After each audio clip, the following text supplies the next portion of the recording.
بسم اللہ الرحمن الرحیم، السلام علیکم۔ دیسی اردو ٹی وی کے ساتھ میں ہوں شمالہ چودھری۔ نظر ڈالتے ہیں اب تک کی اہم خبروں پر۔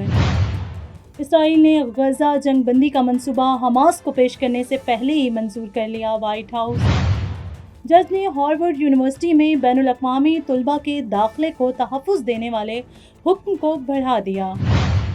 فلسطینیوں نے امریکی حمایت یافتہ غزہ امدادی تقسیم کو انتشار زدہ اور مایوس کن قرار دے دیا۔ وفاقی اپیل کورٹ نے ٹرمپ کے وسیع پیمانے پر ٹیرفز کو عارضی طور پر بحال کر دیا۔ فیلڈ مارشل عاصم منیر نے ہلال ٹاکس میں تعلیمی حلقوں کے ساتھ قومی ترقی پر تبادلہ خیال کیا۔ وزیر اعظم شہباز شریف گلیشیئرز کانفرنس میں شرکت کے لیے دوشنبے پہنچ گئے۔ تاجک رہنماؤں سے مذاکرات۔ ہیڈ لائنز آپ جان چکے، بڑھتے ہیں خبروں کی تفصیل کی جانب۔ وائٹ ہاؤس کی ترجمان کیرولائن لیوٹ کے مطابق صدر ٹرمپ اور خصوصی ایلچی اسٹیو وٹکوف نے حماس کو غزہ جنگ بندی کا جو نیا منصوبہ پیش کیا اسے اسرائیل پہلے ہی منظور کر چکا تھا۔ یہ اقدام واشنگٹن اور تل ابیب کے درمیان غزہ تنازع روکنے کے لیے گہرے تعاون کو ظاہر کرتا ہے۔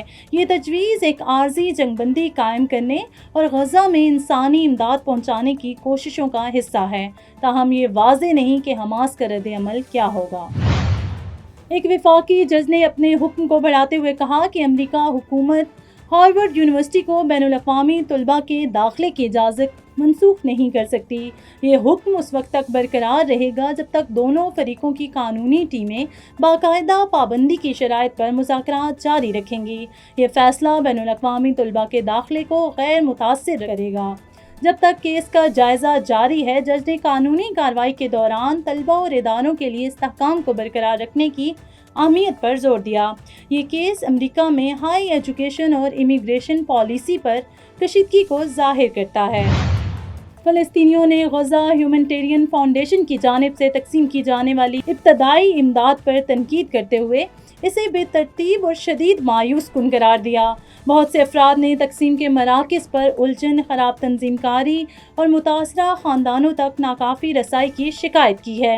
یہ فاؤنڈیشن بحران کے دوران فوری امداد فراہم کرنے کے لیے بنائی گئی تھی، لیکن زمینی سطح پر اسے لاجسٹک مشکلات کا سامنا ہے۔ اگرچہ اس اقدام کا مقصد انسانی تکالیف کو کم کرنا ہے، لیکن بڑھتی ہوئی ناراضگی امداد کی ترسیل میں سنگین چیلنجز کو ظاہر کرتی ہے۔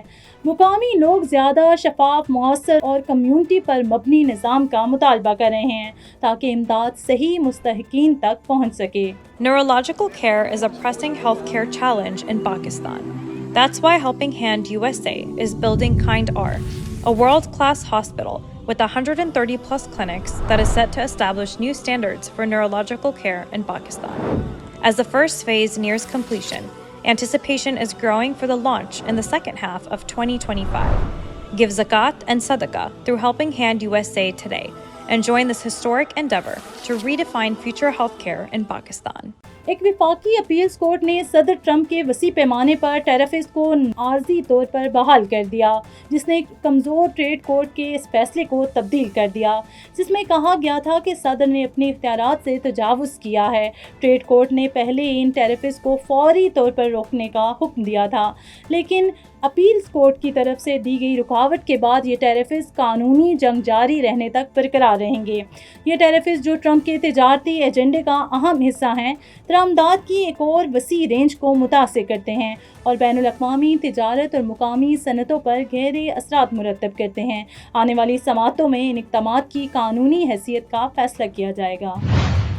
Chief of army staff field marshal Syed Asim Munir نے آرمی آڈیٹوریم ہلال ٹاکس کی تقریباً 1800 شرکاء کے ساتھ بات چیت کی۔ اس فورم میں بین الاقوامی، علاقائی اور قومی مسائل پر بحث کی گئی، جس کا مقصد پاکستان کے تعلیمی حلقے میں خیالات کا تبادلہ کرنا تھا، جس میں بلوچستان، آزاد کشمیر، گلگت بلتستان کی نمایاں شرکت رہی۔ چیف آف آرمی اسٹاف نے تعلیمی اداروں سے تنقیدی سوچ اور جدت کے ذریعے قومی ہم آہنگی، امن اور ترقی کو فروغ دینے کی اپیل کی ہے۔ انہوں نے اعلیٰ تعلیم کے شعبوں میں درپیش چیلنجز کو تسلیم کیا اور تحقیق کے لیے فوج کی حمایت کی تصدیق کی۔ شرکاء نے اس اقدام کی تعریف کرتے ہوئے ایک محفوظ اور خوشحال پاکستان کے لیے تعاون کا عہد کیا ہے۔